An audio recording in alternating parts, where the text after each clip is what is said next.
Boa noite a todos os presentes. Para quem já me conhece, foi dito meu nome. Para quem não me conhece, me apresento agora. Sou o André, como o Delano já disse. A gente vai fazer o trabalho do Evangelho segundo o Espiritismo, que é feito aqui na terça-feira.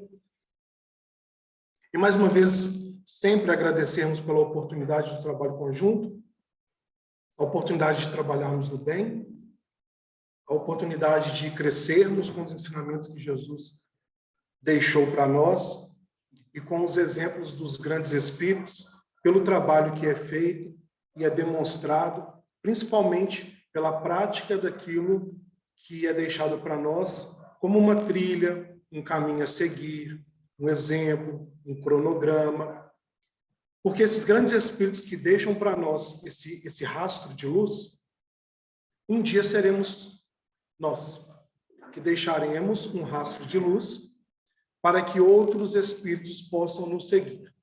Nós já fazemos isso. Isso já acontece. Nós deixamos um rastro de luz dentro daquelas condições que nós já acertamos ou que nós estamos tentando com o propósito do bem. Toda vez que a gente tenta fazer o bem, pode não parecer, mas a gente deixa um rastro de luz. A gente deixa um rastro de luz. Muitas das vezes o resultado da nossa tentativa no bem, o resultado não é aquilo que nós imaginávamos, mas o esforço para superarmos várias dificuldades e o esforço para conquistar o melhor resultado possível já é um trabalho grandioso. Grandioso. E o resultado, se nós não gostarmos, que nós tenhamos a sabedoria de aprendermos com o resultado que não foi satisfatório.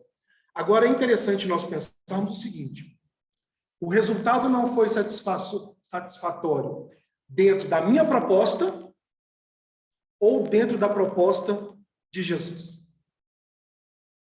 Muitas das vezes, a nossa proposta, ela encaixa direitinho com a proposta dos ensinamentos de Jesus. Acontece.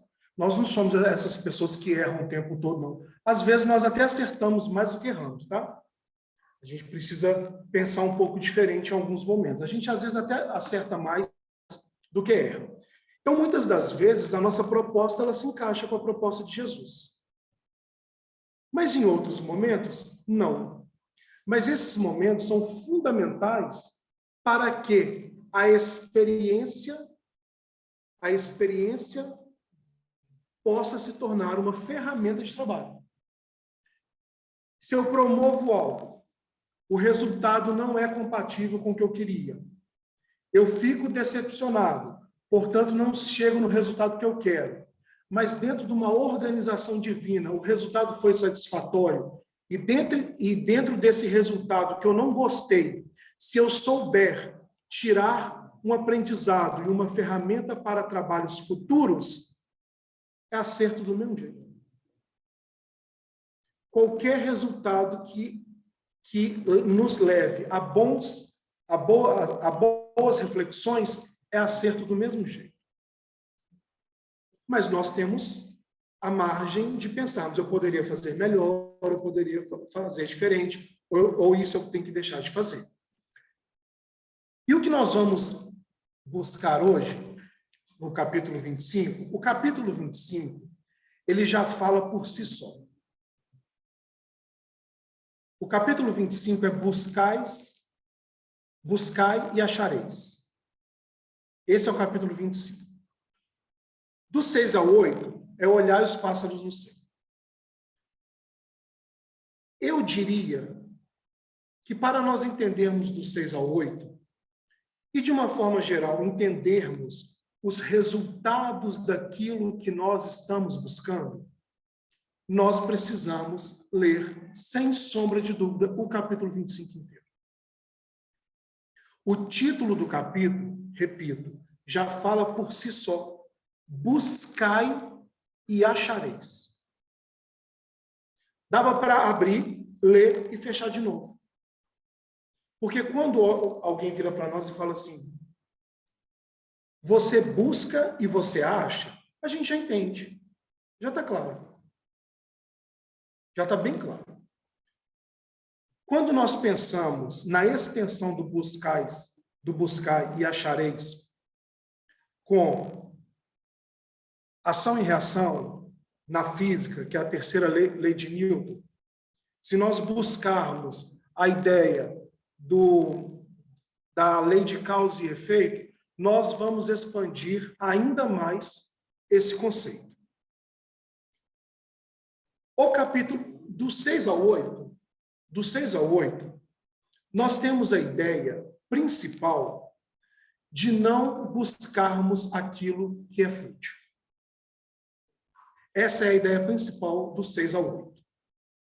Quando nós juntamos o item 6 a 8, olhai os pássaros no céu, com o capítulo buscai e achareis, na ideia de ação e reação, ou lei de causa e efeito, que é o sétimo conceito daquela lista que a gente conhece, das relações espíritas, é o sétimo.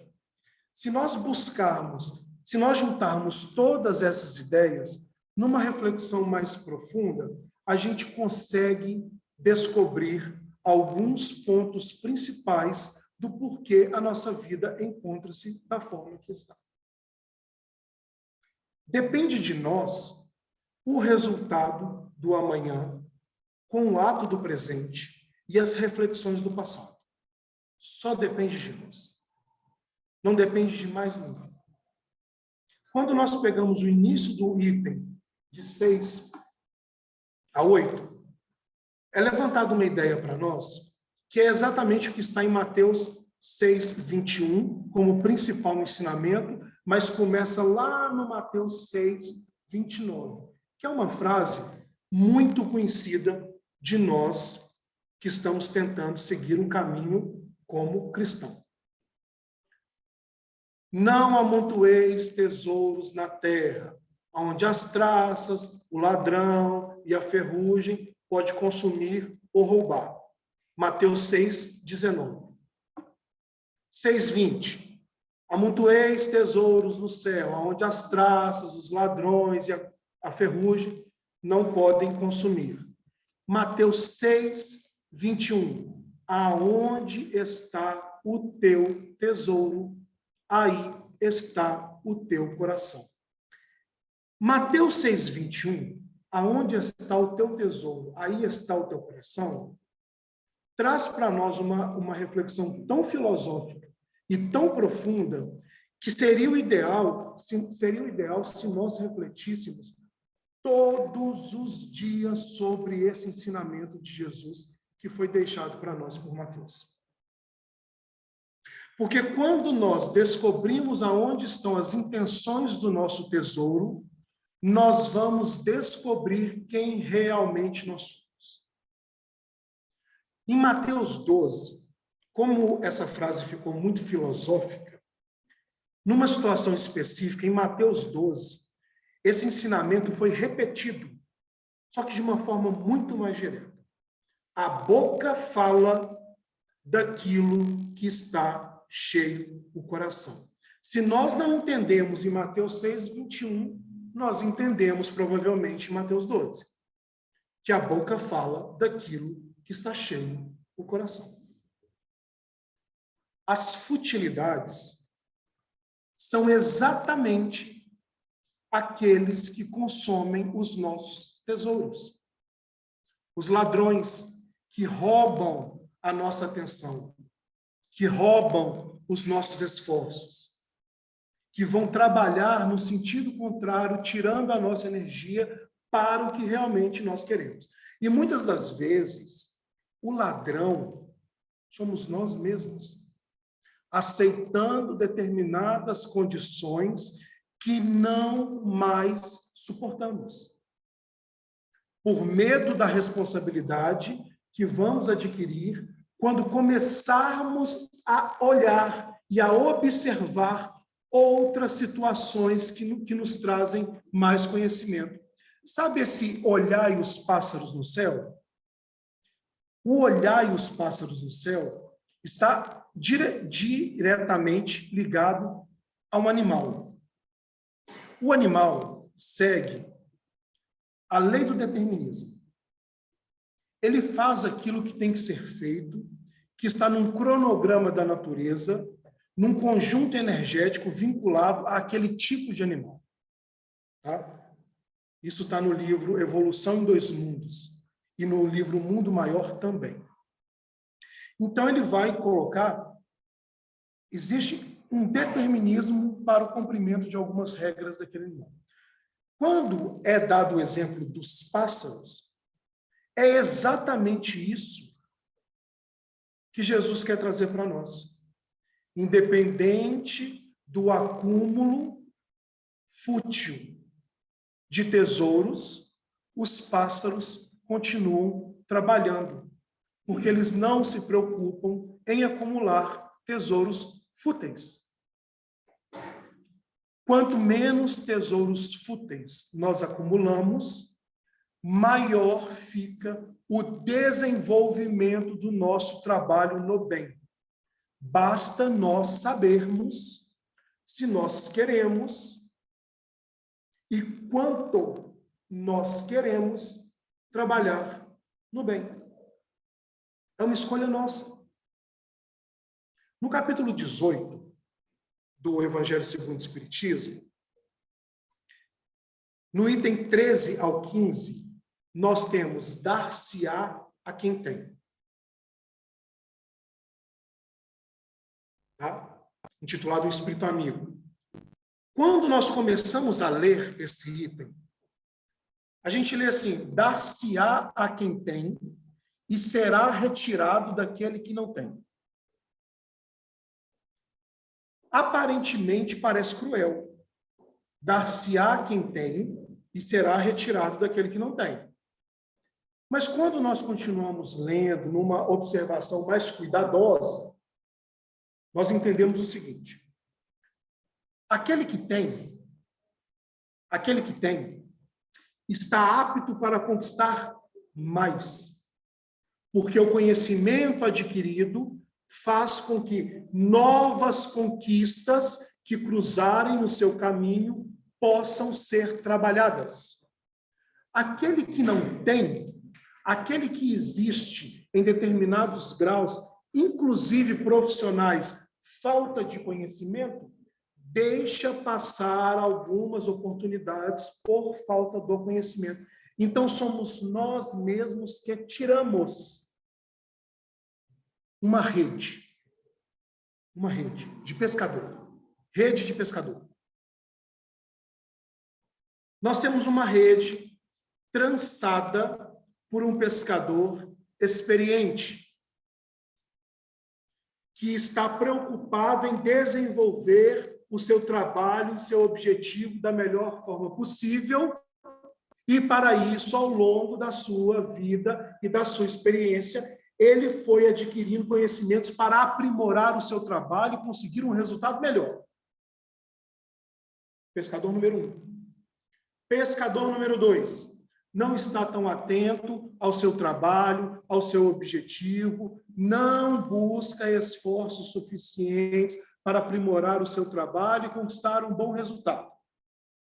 Quando o pescador vai trançar uma rede, uma série de questões entram em jogo. Por exemplo, se ele vai pegar um determinado peixe numa região, ele tem que saber até qual tamanho desse peixe ele quer buscar. Porque dali para baixo não pode, a lei proíbe pescar o peixe desse tamanho. Dali para cima o peixe já está reproduzindo. Se pegar o peixe reproduzindo, vai comprometer os peixes daquela região. Então ele tem que pegar um peixe do tamanho X.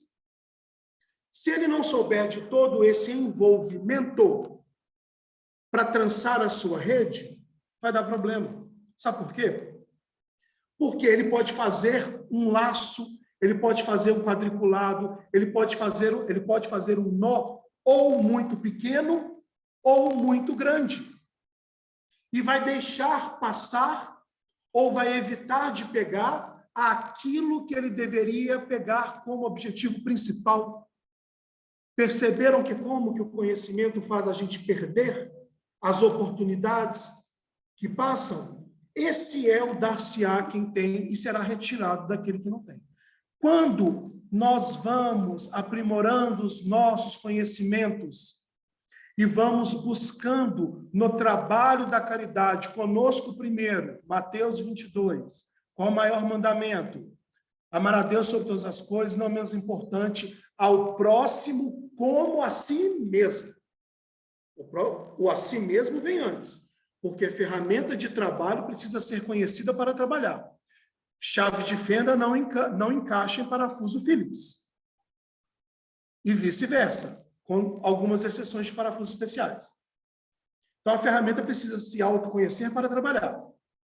Ok? Então, quando nós vamos buscando o nosso tesouro através do trabalho da caridade, com o próximo e primeiro conosco mesmo, nós vamos descobrindo quais são os nossos tesouros. Essa descoberta vai nos levar a práticas da caridade de forma mais clara, mais cristalina. O resultado energético dessa prática da caridade mais cristalina vai ser um resultado mais cristalino. Esse resultado vai vir de encontro com o nosso conhecimento que está aumentando e nós vamos absorvendo mais e mais e mais.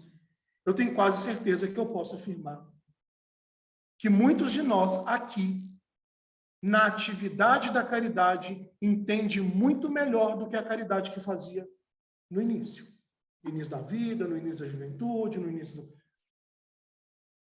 Eu tenho certeza, e talvez possa afirmar, que quase todas as pessoas presentes aqui, no sentido de pai e mãe, no início do processo de educação do filho, para os pensamentos de hoje, existe um conhecimento que traz algumas tranquilidades em relação à criação, às vezes inexperiente, que foi do início. Mãe do primeiro filho é diferente da mãe do segundo filho, é diferente do pai e da mãe do terceiro filho. No primeiro, se aconteceu alguma coisa, e se a mãe teve a sensibilidade para analisar e refletir naquilo que não deu certo, aquilo que foi fútil e aquilo que é rico, quando a mãe tem essa sensibilidade, quando o pai tem essa sensibilidade de absorver aquilo que é útil, a educação do segundo filho pode ser uma série de correções e ajudar o segundo filho quanto o primeiro. Porque mãe, pai, educador, educa sempre. Educa sempre. Então, nós precisamos descobrir aonde está o nosso real tesouro. Mas, para isso, a gente precisa querer.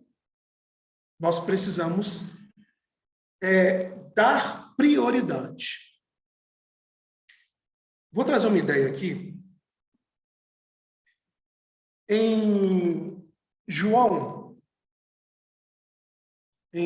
5, nós temos o cego de Betesda, ou Betesda, em português, mas é Betesda.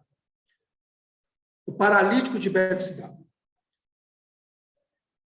Todas as vezes que o paralítico de Betesda estava lá, esperando as águas sulfurosas, esperando o movimento das águas, quando ele ia, é assim, é uma piscina onde as águas se agitavam.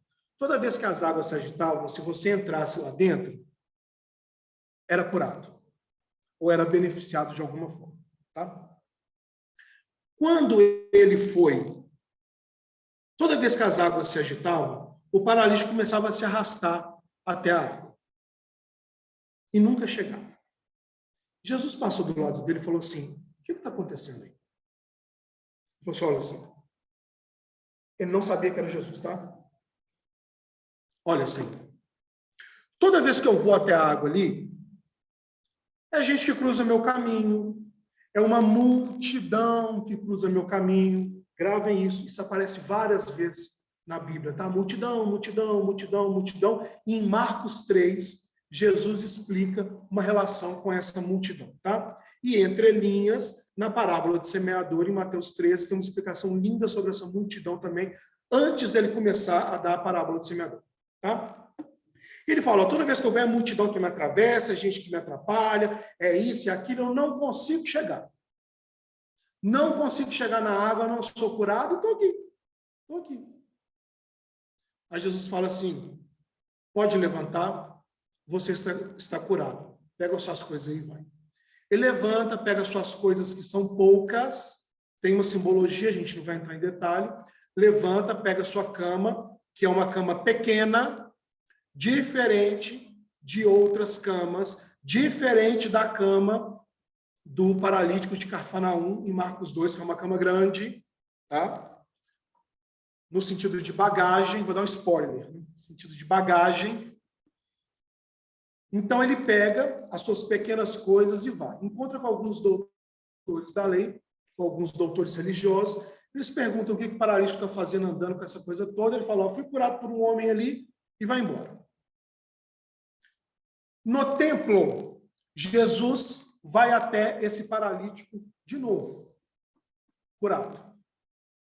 Fala para ele assim, olha, o negócio é o seguinte, é melhor não voltar a praticar os mesmos erros, caso contrário, pode ser que você tenha resultados muito piores do que aquele que você está. Aí ele pergunta quem é o Senhor, aquele Jesus de quem todo mundo fala, aí ele conhece quem é o Senhor da segunda vez e Jesus vai embora. Isso é prioridade. Essa é a ideia de prioridade. Nós queremos realmente chegar até as águas para sermos curados, mas chegar até as águas com o ensinamento de Jesus, porque tem 3 ideias aí. Tem a ideia da indiferença, tem a ideia de chegar até as águas sem a presença de Jesus, e tem a ideia de ser curado com Jesus. Qual dessas nós queremos? Quando Jesus, em Lucas 17, quando Jesus cura os 10 leprosos que o aguardavam num pequeno repouso, num caminho que ia até Jerusalém, porque eles sabiam que Jesus ia passar por ali, os 10 foram ditos curados. Quantos que voltaram para agradecer? 1. Quando esse 1 volta para agradecer, Jesus fala, você foi curado. O nome disso é prioridade. Prioridade baseado e estruturado no conhecimento que um leproso tinha para voltar e agradecer. Entendam como reconhecimento, entendam como ausência da indiferença, entendam como sensibilidade, entendam como um conhecimento e uma bagagem que ele já trazia. Já que nós citamos o de Cafarnaum é elevado, a porta está tomada, Marcos 2, a porta está tomada por uma multidão. Uma multidão. O paralítico de Cafarnaum é elevado acima da casa por 4 amigos, é colocado na frente de Jesus. Aí tem que tirar telhado, tem que tirar pá, tem que tirar tronco, tem que içar o paralítico, tem que depender de 4 pessoas, a porta está tomada. Olha o trabalhão que ele teve para chegar. Quando ele chega, Jesus promove os rituais para não ser relatado pelos escribas. Jesus promove os rituais e depois disso ele fala, você está curado, sua fé te curou, pegue suas coisas que eram muito maiores do que o de pé se dá e vá ter com os seus. Ele passa entre a multidão, tem uma simbologia, e ele vai ter com as pessoas. Olha o trabalho, olha o tamanho do trabalho que o paralítico de Cafarnaum teve para estar ao lado de Jesus, diferente do paralítico de Betsaida. O trabalho do paralítico de Cafarnaum já nos ensina que para mudarmos os nossos hábitos, para encontrarmos novos tesouros e sermos curados por Jesus, descobrindo a divindade que está dentro de nós, que falávamos, inclusive, no último estudo, para aqueles que estavam aqui, daquela divindade que é imutável, que está dentro de nós. Olha o tamanho do trabalho que o paralítico de Cafarnaum teve, mas o resultado é estar junto com Jesus e ser curado pela fé que nós desenvolvemos através do trabalho. vá, tua fé te curou. O paralítico já trazia dentro dele as prioridades para seguir sua vida de uma forma melhor. Essa é a ideia. Não amontoeis tesouros no céu.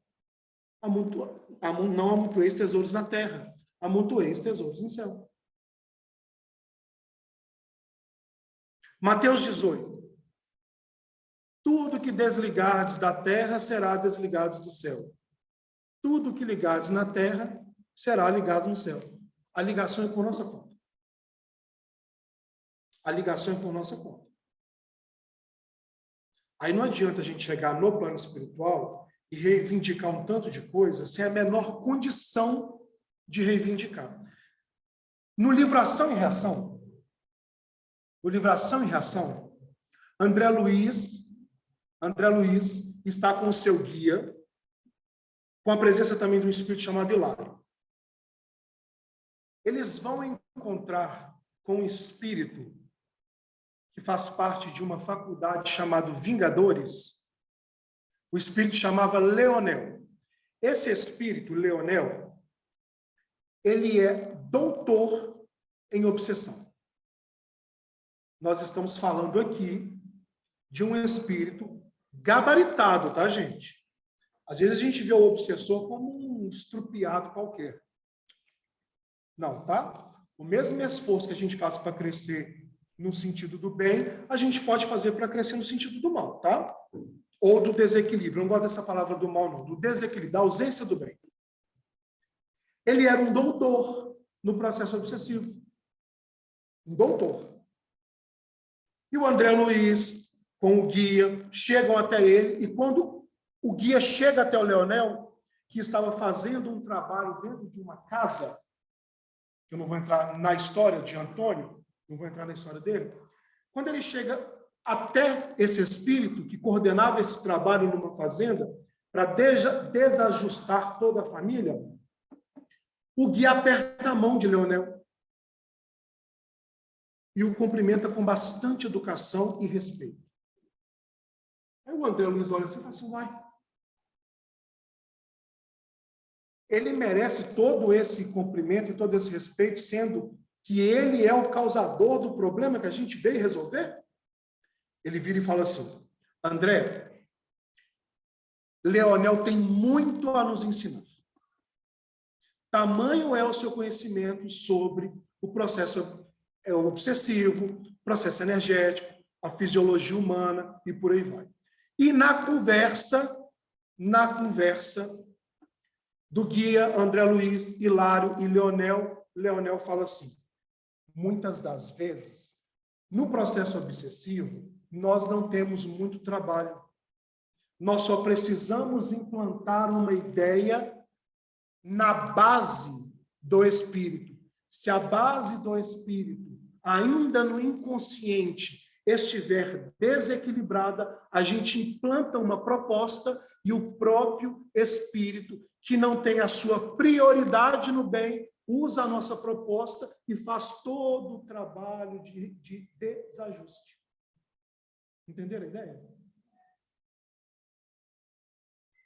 É joga uma gotinha de água com um pouquinho de alga. Pega uma gotinha de alga assim, ó, as algas tipo da pampulha, e joga numa piscina limpa. Se não limpar a piscina, as algas vão se proliferar. Quando a gente vê, a piscina está toda suja. E esse é o trabalho de buscar o que é prioridade.